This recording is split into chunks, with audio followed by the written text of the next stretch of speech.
Welcome to the Mindset by Design podcast with your host, the expert Andy Murphy, where you will learn the tips, tricks, and strategies he teaches his world-class clients to give you the skills to dominate any business.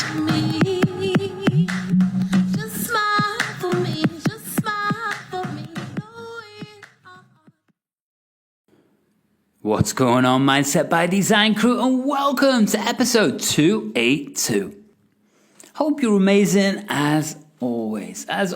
Today, crew, we're just doing a 10-minute tune-up, but you know what? It's all going to be about Eddie Van Halen. Not that I grew up listening to his music, I really didn't, but you know what? I just appreciate badasses. I appreciate people who have created such an incredible life for themselves and created so much success, and they've done it by living their passion, right? I love this. Obviously, this isn't going to be a full episode today, crew. So if you want a full episode, then guess what? You've got 281 to choose from. I think you'll find one. Today, we're just covering a couple of quotes by Eddie, because I just want to look in his world through his eyes and see how we can pull that information, that knowledge, that belief system, even that perspective on life, and how to pull it in and apply it into our own business, our own life, our own income stream, or even just expanding what we're doing. So that's what we're going to do today. Sound good? Awesome. So just before we start that, make sure you're heading over to the show notes. There's so many links in there for you to play with. Come and hang out in the Facebook Incubator group. We got 3,000 people hanging out with us. I'm closed for coaching right now, but you can certainly apply and go on the waiting list. What else? There's so many things coming. I've got a brand new, inner circle, high-level mastermind that's about to launch. We're getting that built right now. It's pretty badass. I'm not even going to tell you the name. Nothing. It's going to come in the next week or so. And that's it. Go and keep kicking ass, and I'll jump into today's show.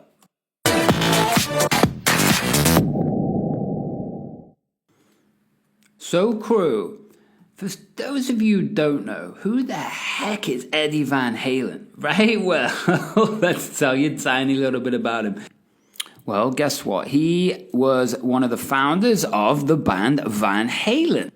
And Van Halen, I didn't grow up listening to it, but I'm not sure if you did. But Van Halen's one of those bands that if you heard the music, you'd probably know like 60% of the tunes. It was crazy. When I was back in Liverpool, I went to the Beatles exhibition. This a few years ago. I've been a couple of times. And you go through and they're playing the songs and you go, that's the Beatles. That's the Beatles. Wow, that's the Beatles. And I know it's going to be the same with Van Halen. And him and his brother set it up. He was the drummer. Alex Van Halen was the drummer. Bassist Mark Stone. And the singer David Lee Roth. And that was Van Halen, right? And one of the biggest rock bands ever in history, whether you like them or whatever, it doesn't really matter. Because think about it, right? Everybody looks at someone who's achieved greatness, and all they see is the greatness. All they see is those moments, those glimpses of when that photograph's been taken, or that concert's been recorded, or that clip is on YouTube, or you get the idea, right? Or little excerpts and interviews, and especially in the way social media works these days, right? So you're going to get a lot of little clips of Van Halen's music bouncing around these days. And that's awesome.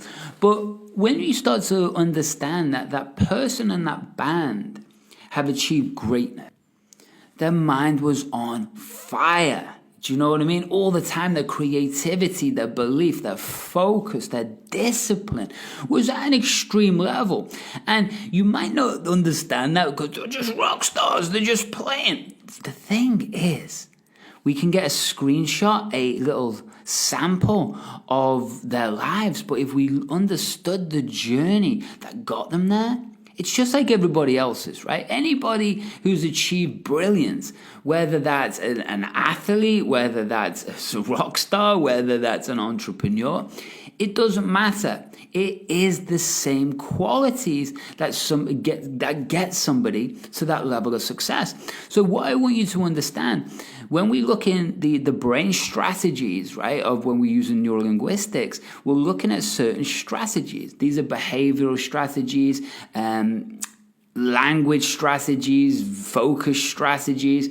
How does somebody achieve that, right? So, for example, you might have a certain way that you think about money, right? Let's just use money, right? There might be a certain way that you think about money. Do you think that's the same way as a billionaire?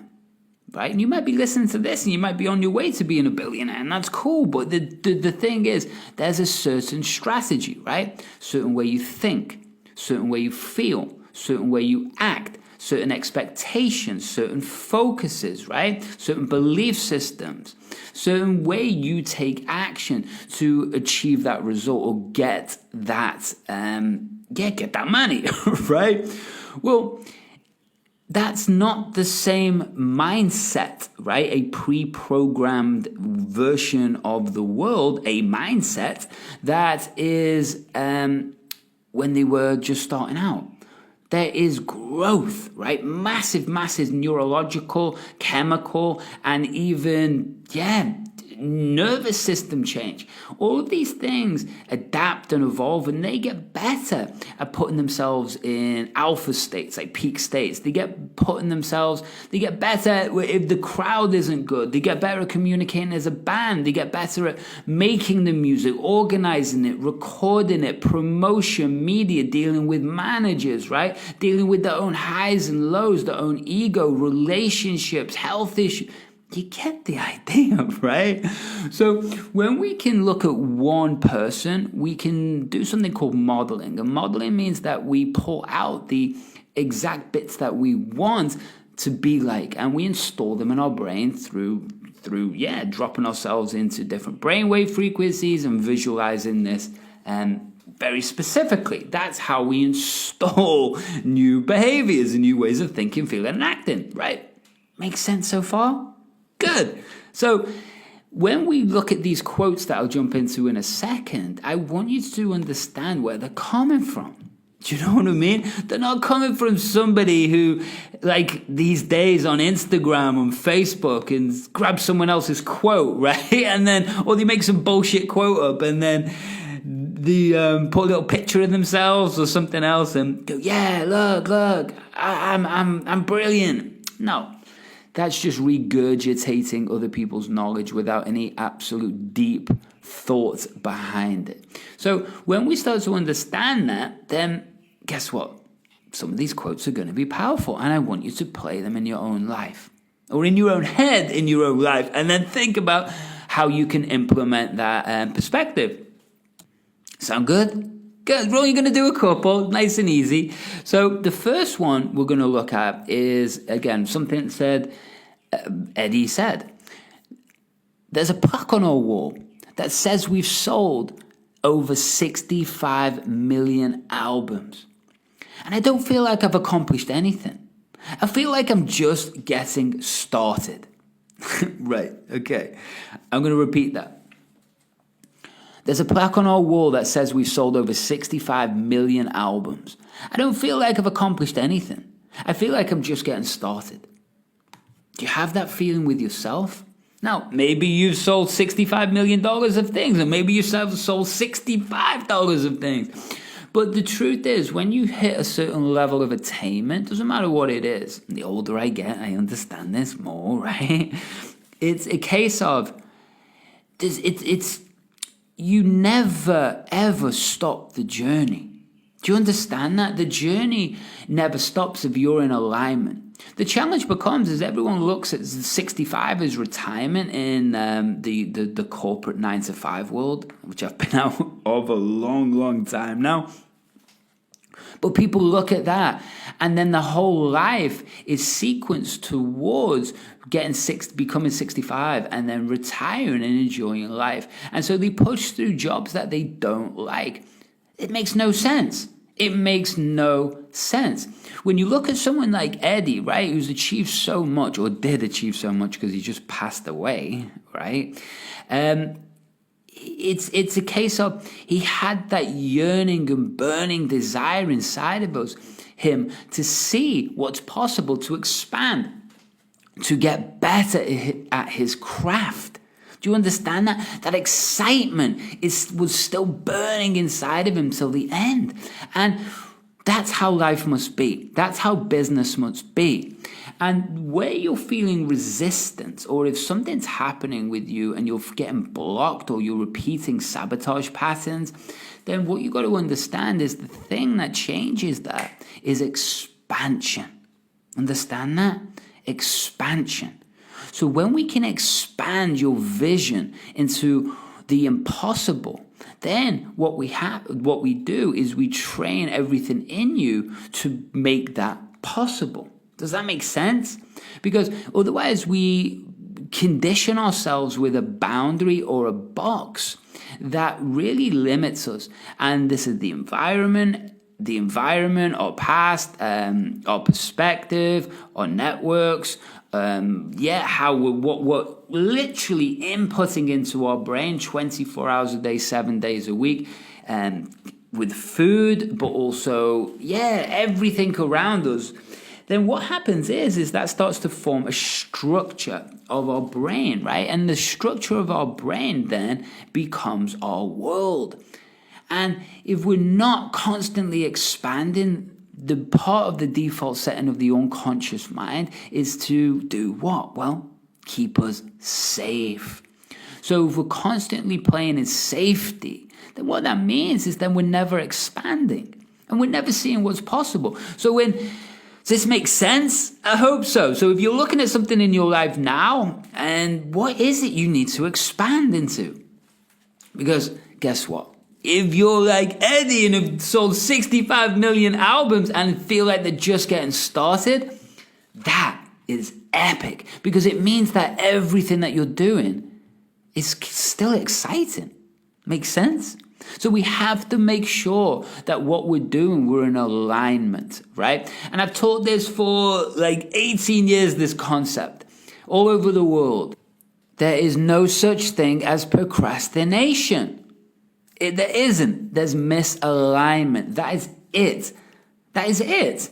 If you love to do a sport and you're 24 hours obsessed with it, and then I take you and put you into something that you know nothing about and have no passion about, that don't even care about, are you motivated? No. Right, plain and simple. I put you back into the thing that you love. Are you motivated? Yes. That's the point right there, right? I can go into explain it in more detail, but when you understand that, everything becomes simple, right? Because it's not procrastination, it's misalignment, and it's the unconscious patterns that are holding you back. And that's what needs updating. That's what needs rewriting. Make sense? Good. Let's jump into the second one. Okay, so this is kind of a follow-on, but I really like this quote. So, if you want to be a rock star or just famous, right? There's a lot of people who just want to be famous these days, right? But anyway, if you want to be a rock star or just famous, then run down the street naked. You'll make the news or something. But if you want music to be your livelihood, then play, play, play, and play. And eventually, you'll get to where you want to be. Make sense? I'm going to say that one more time. If you want to be a rock star or just be famous, then run down the street naked. You'll make the news or something. But if you want music to be your livelihood, then play, play, play, and play. And eventually you'll get to where you want to be. Sound familiar to the entrepreneur business journey? Absolutely. There is no difference. There is no difference. And a lot of people out there in the marketing BS world say that you shouldn't follow your passion. And, I can understand that concept. I can absolutely understand that concept. Because what they're saying is that the passion doesn't always connect to money, right? If you love collecting, stamps, well, stamps might be a bad one, actually, because there might be some really expensive stamps. But paper clips, if you love collecting paper clips, right? And then guess what?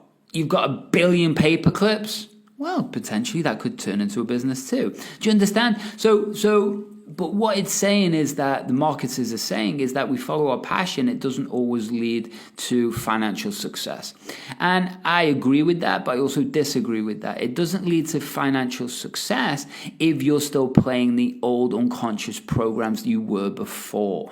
Plain and simple, right? If you were still being who you were and expecting a different result, a different life, a different view of the world, a different ability to perform at a world-class level, and you're still running the old software, doesn't make sense. Why do you think computers and iPhones ask you to update software? That's the same reason. Right. So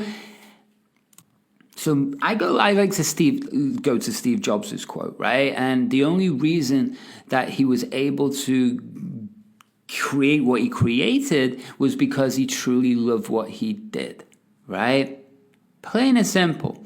And it's the same with neurolinguistics. It's the same with coaching. It's the same with performance. I absolutely adore this. There's other things I'm doing in my life besides this work, but this is my absolute purpose, or one of the purposes that I have in life. There's not many things I'm really good at.